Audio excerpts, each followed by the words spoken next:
In my opinion, the reason why the media is very misleading nowadays is because a lot of journalists or a lot of people, a lot of influencers on the media like to spread false information. And the background between all of this is spreading conspiracy theories. I tend to believe that conspiracy theories is very addicting, and it is very easy to believe because it's just out there without any information. One of the main people that I think spreads a lot of conspiracy theories are people in power. One person in particular that I want to talk about today is Marjorie Taylor Greene. She is a Republican politician who serves as the U.S. representative. She is known for promoting conspiracy theories and lacks areas of fact-checking her information. Greene was removed from all House committee roles in 2021 for a derogatory statement she previously made. Although she's a Republican, she does receive a lot of backlash from her own party because a lot of people agree that she is very misleading. She doesn't provide any information when she goes up against everyone in the room.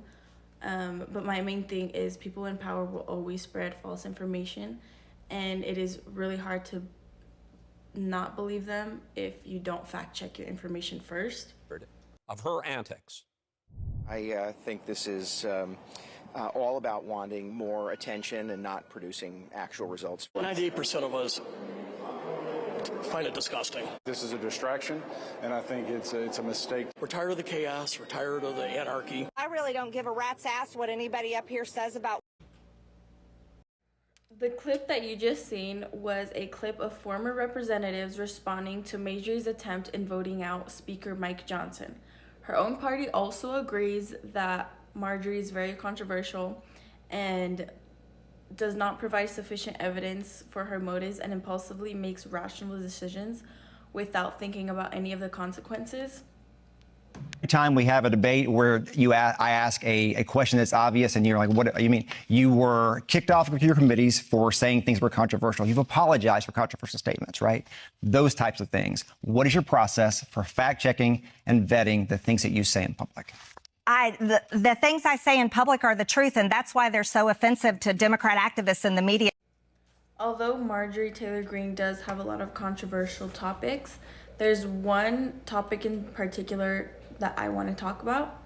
A controversial topic that I want to touch base on specifically is a video from her podcast giving her thoughts on transgender influencer David Mulvaney. Marjorie has then since deleted the video from her podcast, unfortunately, but I was able to retrieve some clips as well as some articles quoting her podcast, and then also the reporter's thoughts on the things that Marjorie had said about David. One of the tactics that Marjorie uses to spread false information is she likes to sensationalize everything that she puts out onto the media. That way it gains a larger audience and a larger fan base that supports her and her decision.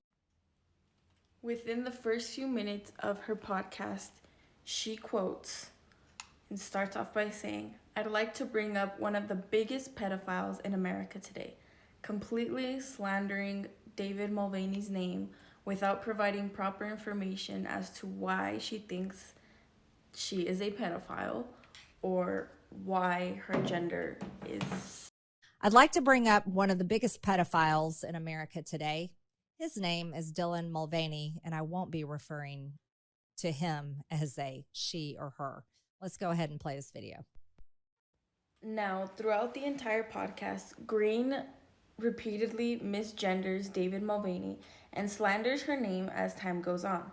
There is no proof, again, that David Mulvaney is a pedophile, which she is then misleading and misinforming her audience within the first few minutes of the podcast. In this video, Greene is highly critical about Mulvaney's collaboration with Bud Light for celebrating her 1 year of transitioning and mentions that she will be protesting Bud Light. She then goes on to tweet that she will be drinking Coors Light instead of Bud Light to protest the Bud Light collaboration with David Mulvaney. Since tweeting this, Marjorie received a lot of backlash on the internet for protesting Bud Light because she was misinformed that Coors Light was also in support of the LGBTQ advocacy. So a lot of the people were making a mockery out of her because she was misinformed and did not get any information as to why she was protesting or a proper justification as to why.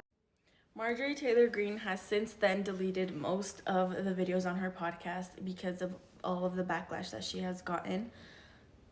Her hopes was to bring in a larger audience, but within that large audience comes a lot of people who are informed on these certain topics, especially when it comes to transgender women, because they bring in a lot more evidence to back up their claims as well.